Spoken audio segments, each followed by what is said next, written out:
Of high interest to Americans because we all drive, an out-of-control Toyota Prius. Here's the story. Jim Sykes says he was cruising down a hilly freeway just outside of San Diego yesterday, tried to pass another car, and when he did, he says that the gas pedal just jumped and it got stuck, and then his Prius just took off.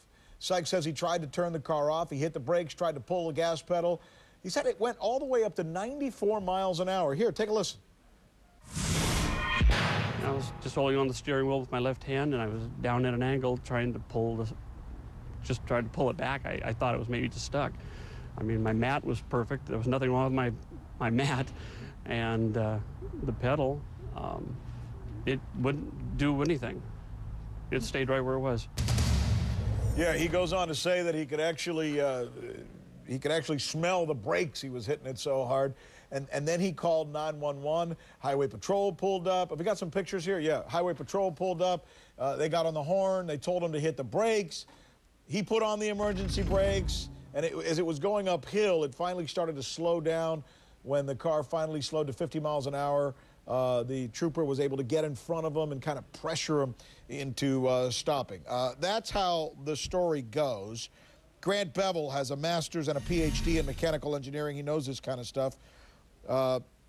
Specializes in biomechanics, computer engineering, what causes car accidents. All right, sounds to me like you're the perfect guy to talk to.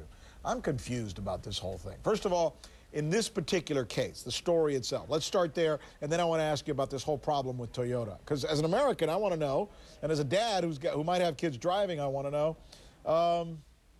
Let's start with this accident. Does this thing add up to you? Does it make sense, or is there something fishy about this guy's story?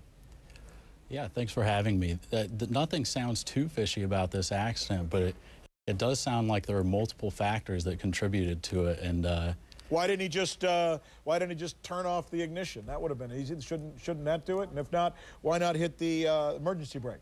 Yeah, it sounds like he tried to turn off the ignition and it didn't work when the vehicle had reached a sufficient speed.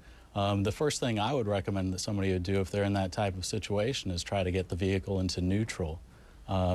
Certainly brakes typically have the power to override a car that has a runaway acceleration problem, but that's not always the case if the operator applies the brakes lightly or if there's some other malfunction with the vehicle. All right, tell me, as a person who would never be able to understand the way a car is engineered, how it's possible that you can press the accelerator and it can actually either get stuck or continue to go up by itself and go faster than even you're pressing it. How is that possible? Well, the car involved in this incident is fairly complex. We have a hybrid vehicle that has a fly-by-wire acceleration, and there could have been a failure at multiple points or any point. Somebody would have to inspect it to see what happened.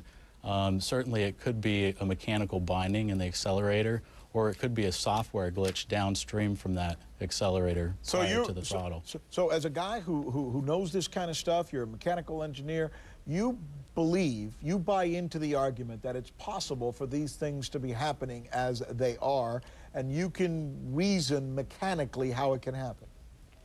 Well, your question brings up a good point. I do believe that this is a real problem, but it also has a pretty low frequency rate in the Toyota vehicle fleet. Certainly something that's difficult to prove is that there can be a component at times of operator error. Doesn't sound like that was the instance in this particular incident, but it is a possibility. You think this is going to be something that Toyota can get a handle on, or is it going to be difficult to do so? And I guess, you know, the obvious question is, why haven't they been able to do it yet? Well, I think it is something that they'll be able to eventually work out, but I think the complicating factor here is that they have so many problems that they're facing between floor mats, mechanical binding of accelerators, and software glitches that sometimes it's difficult to resolve which factor is actually contributing to a particular incident and to resolve that in the entire fleet. A real honest-to-goodness mechanical engineer who's an expert on some of the things that many of us as Americans don't understand, especially how a car is put together and how the acceleration actually works. My thanks to you for taking time for joining us on this. Thank you for having me. All right. Take a look at this.